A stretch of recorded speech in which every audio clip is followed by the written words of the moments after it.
Whenever you have wall-to-wall news coverage of almost any subject, you're bound to get both good information and bad. That could be happening with the Ebola virus. So to learn about what you should know and then what should not be keeping you up at night, we are joined now by the Heritage Foundation's Director of Foreign Policy, Steve Bucci. Steve, thanks for being here with us and taking a few questions. Thanks for having me.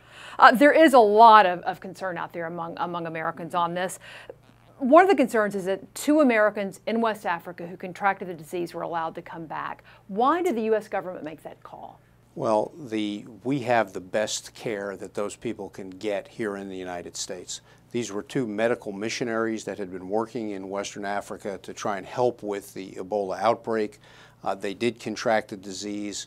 The decision was made that they could safely bring them back. They didn't just put them on a plane and give them a surgical mask.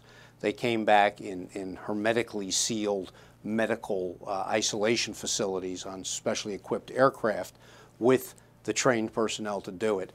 They brought them back here to Atlanta to be near the CDC and at Emory Hospital, which is about as good as it gets with dealing with these kinds of diseases. So you're not concerned at all that they're back on U.S. soil? Absolutely not. This was the right decision. These were American citizens who were over there doing the right thing. We can make a difference for them here, and I think that's already showing itself to be the case. It was the right call to bring them back with the controls that the CDC is overseeing to make sure there is not any loss of this pathogen. Now, there are reports coming out now that the U.S. military may be sending folks into these different parts of Africa where the Ebola outbreak is happening. What is the role of the U.S. military in this? Well, the U.S. military, kind of a semi-unknown aspect of it is that for years, decades even, they have been one of the leaders in research for tropical and infectious diseases. In fact, one of their research units was in Western Africa already working on trying to find more information about Ebola, ways to combat it, ways to care for the people after they become infected. So using those assets, they're not sending the 82nd Airborne Division to Africa. They're sending some of our medical specialists who really can add to the fight against this disease and to help those people with the outbreak, with the side benefit of they'll continue their research and they'll get better and better at trying to come up with ways to combat these kinds of diseases. Now, something I specifically want to ask you about is something we've heard a lot about from folks who read the Daily Signal and watch what we do here, is the concern about what's happening on the U.S. southern border. And are those coming across, whether it's unaccompanied children, those who are getting in while nobody else is watching? Is it a threat that Ebola could be coming in that way? So, Steve, I want to pose that question to you because it's one that's beginning to get a lot of play in the media. I think that is sort of an overblown issue. Now, the kids coming in, there are health concerns there because these are young people that are coming from countries that don't have vaccination programs for things like the flu, for mumps, measles, and rubella, other childhood diseases that we have under control here in the States, and now these young people may be coming in with those kinds of diseases. That is a legitimate public health concern in that situation. Right now, there's been absolutely no evidence that there's any Ebola in Latin America or with any of these other folks.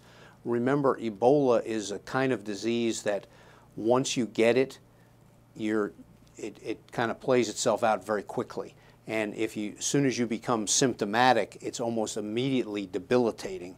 You're not going to be walking from the southern border of Mexico to the northern border if you've got Ebola.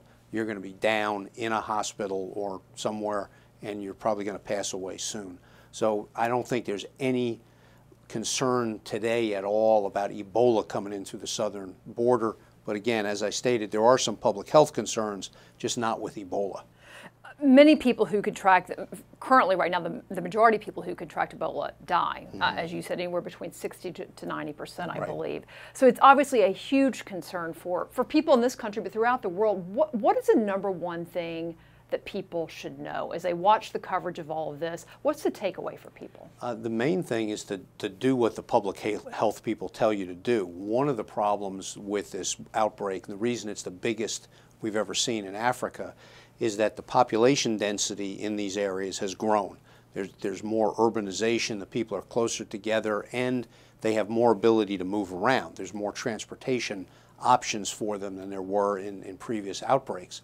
The problem is, in addition to all these modernizing things, we're now getting the effect of many of their traditional customs. For instance, when someone gets sick and they know they have this terrible disease and they may die, they don't want to isolate them because they don't want them to be alone.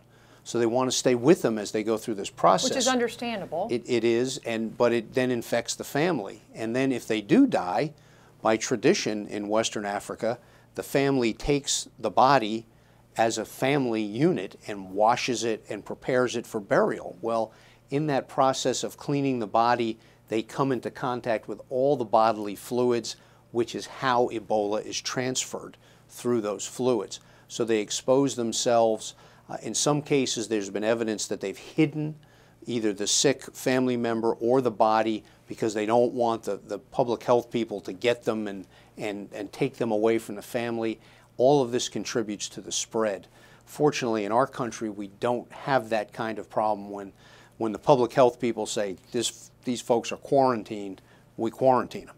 And we don't have those cultural things, which I'm not saying are bad, but in this case really don't help the public health problem. Stephen, thank you very much for answering some of these questions. Greatly appreciate it. And there's so much that goes on with this topic. We're going to continue to follow it on the Daily Signal. You'll also, if you go to dailysignal.com, you'll find a great in-depth Q&A with Stephen on the subject of Ebola and the history of it. So I encourage you to go to dailysignal.com.